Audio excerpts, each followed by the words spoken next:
Uh-oh. There it goes. All right. So, cordwood. What is it doing? What is cordwood? Cordwood is also known as cordwood masonry, stack wall masonry, or stack wood masonry. It is uniformly cut wood as stacked and binded with a type of mortar recipe. It consists of a inner and outer shell, and then the insides you fill with any type of insulation that you're going to use. I have a better image to show you that later. How old is this method? This method is about 1,000 years old. We found structures overseas in Germany as well as here in the US and in Canada. This structure you see here was found in Arizona. It is made of 200 million year old petrified wood along with clay. Where did this method start? So the University of Manitoba speculates that this method originated in Scandinavian countries and was brought to North America. Um, However, some others speculate that this was a Canadian invention. What is the average lifespan of a cordwood home? These homes, on average, last up to 150 years minimum. A lot of the structures that are still standing today are about over 100 years old, so they do have some longevity to them. What contributes to longevity? That would be builder's lime. Builder's lime is a hydrated lime that is powder form, and you apply this in the mortar. And what this does is it gives the wood breathability, gives it self-healing properties, and helps it be a little bit more flexible.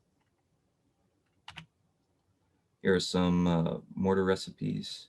Anybody have any questions so far? Am I going too fast? Okay. What is the best wood to use? Generally, cordwood home builders say that cedar is the best to use as it is rot resistant. Others say that just any softwood is good to use because it doesn't shrink as much when it comes to temperature. But generally, with whatever wood you're going to use, you want to let it get to about a 12% moisture content before you even start building with it. What are some things to be cautious about? So when you're building these walls, here's an image showing you the inner and outer shell and then the sawdust in the middle. But when you're building these walls, if you split the wood, when you split it, you create that the shelf. And if you have that facing upwards, it can create a pocket for rainwater to collect in. And then that can also lead to rot. That's something you want to be cautious about while you're building. How thick are the walls? Generally, the walls are anywhere from 8 to 36 inches. Keep in mind, the thicker your wall, the more insulation and the more thermal mass you're going to have with these walls. How is the insulation? So the insulation is generally less than that of a stick frame home. However, where cordwood homes win is by thermal mass. Thermal mass is a battery. It stores energy from sunlight and heat for use later. So say your home is, or say it's really sunny in the summer, really hot, the walls are going to store that energy. And when it cools down at night, it's going to slowly release this energy and heat your home. The thermal mass is better than that of a stick frame home, but it is less than that of a brick masonry home. What kind of maintenance are you looking at? Generally, cordwood home builders say that these homes require minimal maintenance. Some of the logs will get loose, and what you'll have to do is you'll just have to reapply the mortar around those cracks or where they're getting loose. But other than that, the maintenance is very minimal. How bad is the wood shrinkage? So with this, you want to build with the same species. If you're building with different species of wood, then you're creating different shrinkage rates, which can lead to more cracking.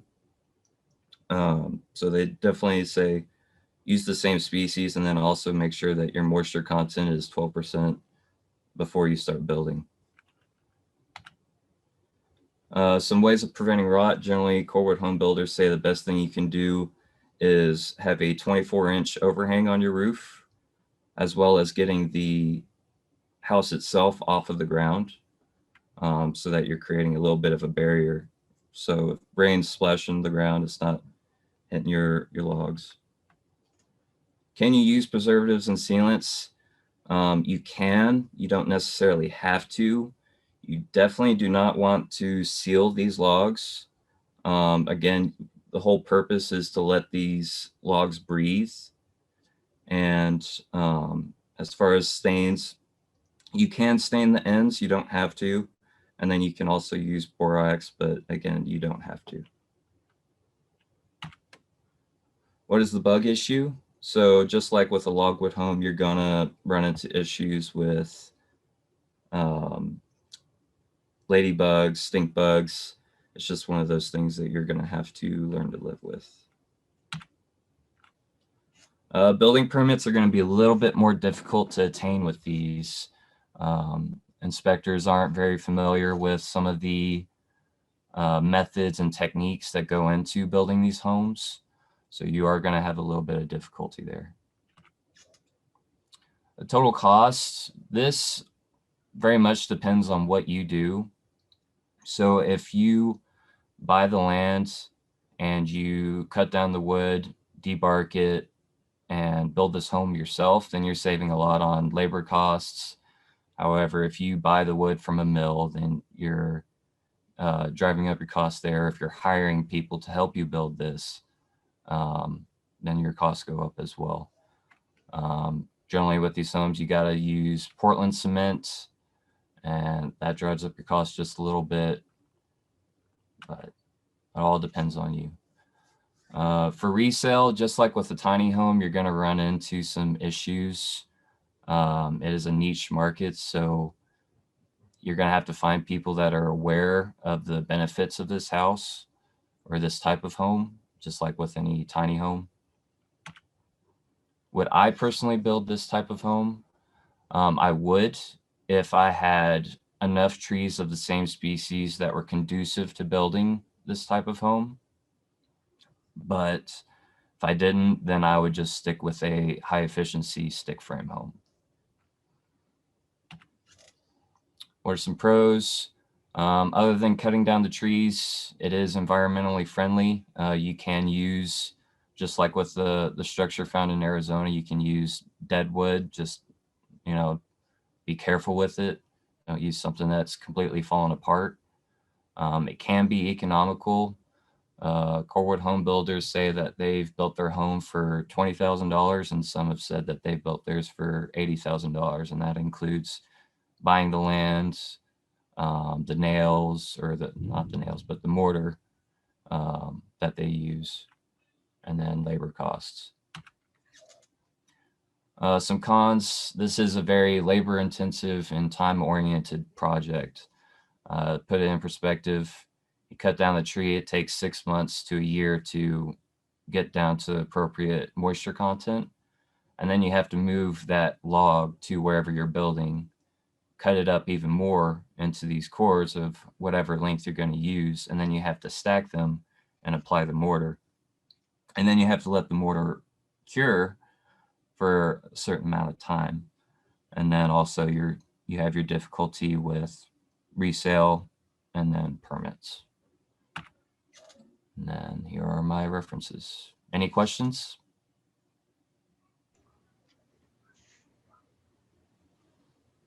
Come on, guys, don't be shy. I got a question about the shrinkage. Okay. So if you have one log that shrinks, will there be like a gap in the concrete for like water to get in or something? Or how would that? So it falls back to the mortar recipe. Because of the builder's lime, it gives it a little bit of flexibility. They don't generally say that you're going to have a issue with water getting into the walls, because you want to have that 24-inch overhang on the roof to help prevent that type of issue. Does that answer your question? Yeah, it does. Thank you. Okay. You'd mentioned having the foundations up off the ground to keep the wood from contact with dirt or rain splash. Are there any other foundation considerations that you found?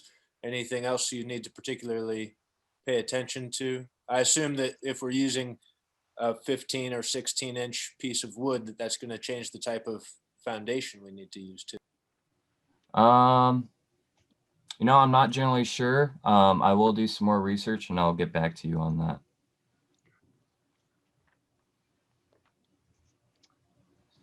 Were there suggestions for elevating?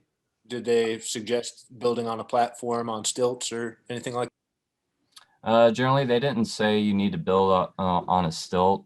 I think that they said at a minimum you want at least 12 inches off of the ground. 12 to 16, I think it was. And why is that? Just for the rainwater splash or puddling.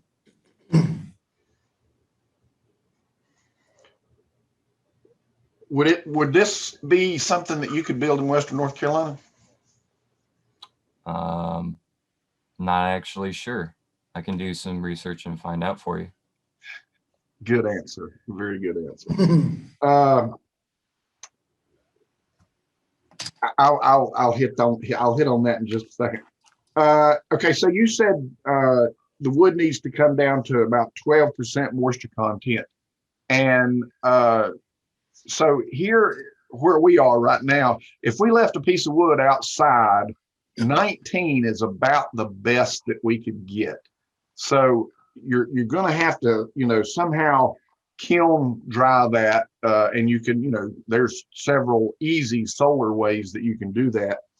And so the reason behind that is you always, and this is any case, it is much better to bring the wood down below the average moisture content and let it rise up to it rather than bringing in like 50% moisture content and then all of a sudden it starts shrinking and stuff. So how is moisture content measured, and do you have to measure every single log you put in there? Well, you want to have at least, as minimum percent as you can. As far as how can you measure moisture content, I'm not exactly sure. I can also find that out for you. There are moisture meters that you can buy that are not too terribly expensive, where they have two pins in them, and it just basically reads the electrical resistance when you shove it in the end of the board, and it can tell you how much water is in there. Wood is in nature is an electrical insulator, and the water is the conductor. So if it was 100%, then you're not going to have any resistance at all. But so the more resistance you got, the less moisture that you're going to have in there. Borax. What is borax used for? Borax is generally, I believe it's used to kill bugs inside of wood. Okay. Yeah. So, two things that can be used, borax being one, and the second is diatomaceous earth. Mm-hmm. And so diatomaceous earth is harmless to most animals, but it's very deadly to insects because it's basically like glass. If you can imagine, trying to walk across or maneuver around just piles and piles of broken glass, what you'd look like. So that's what diatomaceous earth does to you. Diatomaceous. Diatomaceous. Excellent for killing fleas. Yeah. Yeah. So, it's used you can actually buy this in an edible form. But I know this is like, what? So back in the day, this was one way to kill worms. So if a person had worms, back 100 years ago, that was pretty much common, for people to have worms, and you basically put this diatomaceous earth on your food and eat it, and it would kill the worms. Farms still use it today in chickens, in poultry. I mean, in hogs or cattle, to help kill worms, and you can do that for your dogs. You can, and we put it on our dogs in the summertime. When we give them a bath, we'll powder them with diatomaceous earth after we're done. You can spread it around your yard too. Yeah, you can pretty much make, and again, in the old days, they would take it and they would line it around their house right at the foundation. And that was a complete and total barrier against carpenter ants and termites.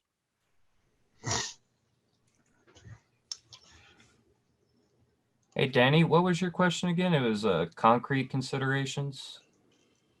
I was wondering if there were some special considerations for the foundation, because if we're going to have a 15 to 20 inch deep wall, it seems like we'll need to support that, and the weight of the mortar and wood is going to be more than a traditional stick built wall.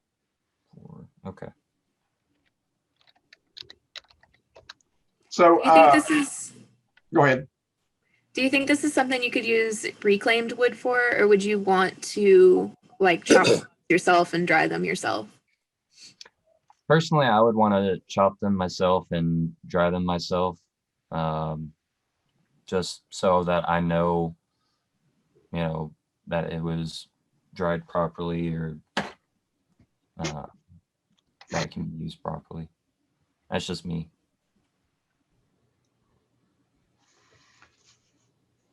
I was going to hit on that just for a minute. So when we are, so it kind of goes back to my question to you, Trevor. Would it be good to build in Western North Carolina? Probably not. And let me explain why.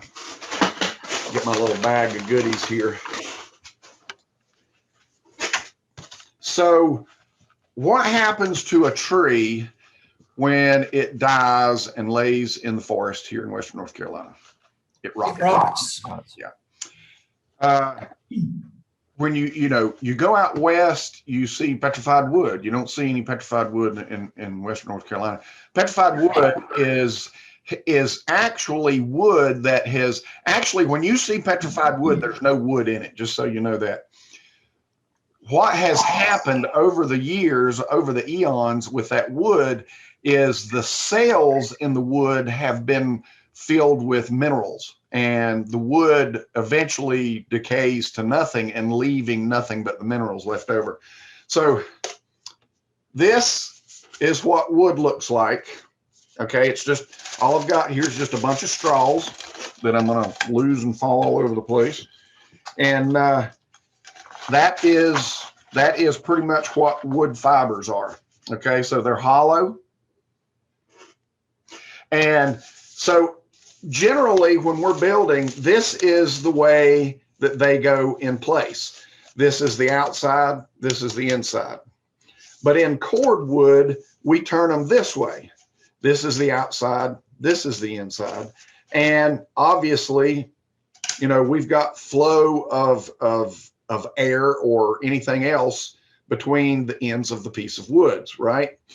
So in Western North Carolina, because of our moisture, that's the big issue here. Moisture is a big deal for, trying to pick up these straws, is a big deal for cord build houses. Now, you notice that he said it originated in Scandinavia and others thought it originated in Canada.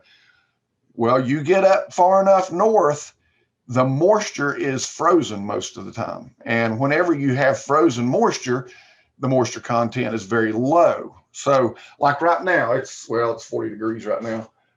Earlier this morning, it was 29 degrees, and I think we had like 30% humidity. Right now it's 40 degrees and 54% humidity. As the temperature rises, then that moisture comes out back into the air. When you get up north, you deal with drier climates. When you get to the Southwest, Arizona, New Mexico, that area, you know, they're arid, they're desert-like, and your moisture content goes down. It out west, period, except for the coastal areas around Seattle and Portland and so forth like that. Very dry, very dry. Matter of fact, I went to my uncle's house in Kalispell, Montana one time, and it was 102 degrees. Now, normally Kalispell, Montana, it's very close to the Glacier National Park, and normally they experience super low temperatures, much lower than what we experience here. But that particular time, they had a heat wave. You know, I've been waiting to go to Montana all my life, and all of a sudden I go to Montana and they freaking have a heat wave.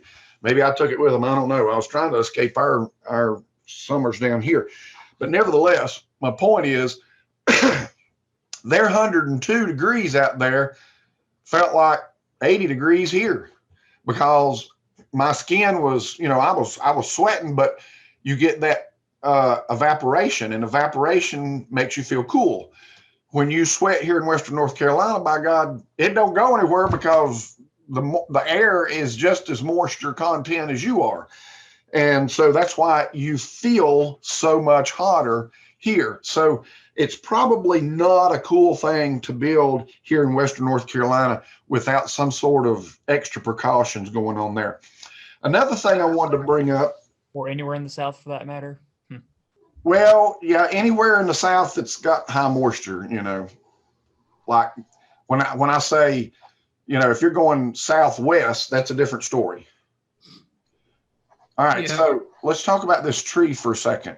Trevor said that, you know, if you split it and you put it this way is not good.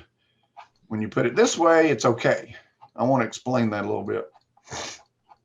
So when you're stacking firewood, this is still the preferred method. Don't do it this way, and here's the reason.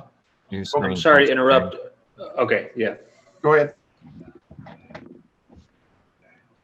Your screen. Are we supposed to be seeing your screen?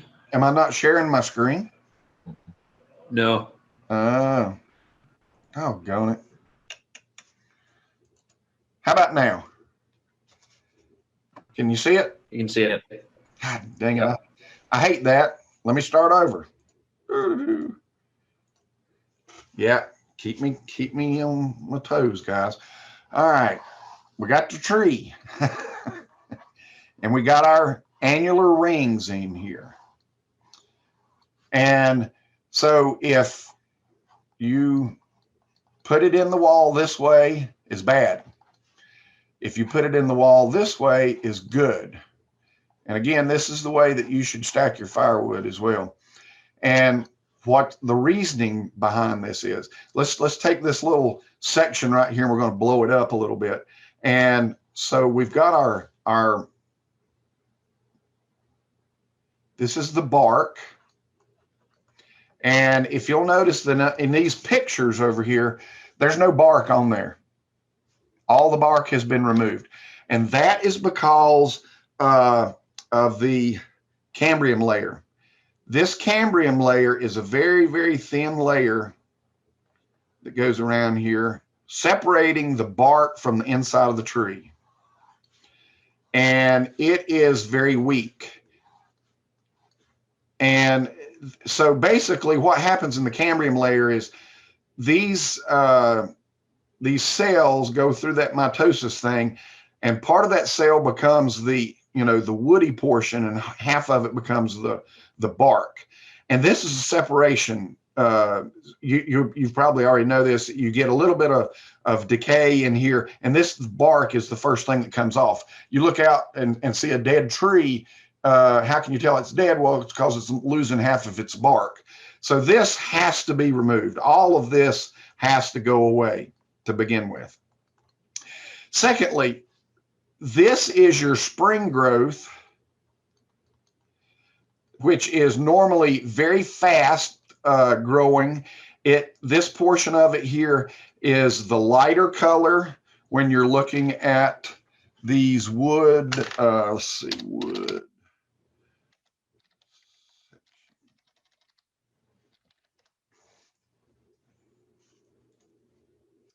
So you see these lighter colors right here, and then the darker rings. The darker rings are the summer growth. And if you've ever done any woodworking whatsoever, let's say, for instance, that if I was using a bandsaw and I wanted to cut through here, every time I hit a summer ring, I'm going to have resistance for that blade to want to go to one side every time. If I'm shooting a nail in, if I've got a nail gun and I'm shooting a nail in, and I've pulled out, I don't know how many nails out of my fingers because of this, they will hit these rings and they will ricochet and you know, they'll fly in a different direction there. So that's not cool either. But what they also do is they hold water. Because these summer rings are more dense than the spring, then they work as a cup. And when they're in this fashion here, then basically you get all this water buildup in there. Now, well, wait a minute. What about would I not draw a line across half of this and I need to cut this and turn it all over? No. The reason is all of this up here is acting as a roof for what's underneath it. So you don't have that problem of water settling down here because all of the annular rings here shed that water away from it as it's raining, I guess you could say, or the water is moving through there. So Put them all in whole or flip them? Say it again. You'd either put them all in whole round, or if you cut it, the flat would be on the bottom. Yep, you need to do it this way here. Make sure that the outer, just always think the outer part of the tree goes up. Okay, so if it's whole, great. If it's half, don't do it this way because the outer is going down. Make sure that it's going up. And if you cut it into quarters, then you do it this way as well. Same way with, you know, like I say, same way with stacking wood for firewood.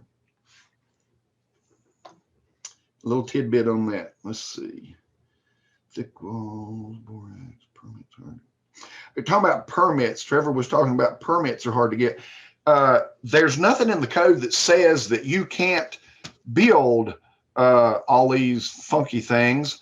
The code says, you know, this are the common things. So that's why we call this portion of it non-traditional building, because it's not normal. We don't build like this all the time. So if the building inspector is not familiar with the method that you're using, he's going to require, guess what? Engineer stamp.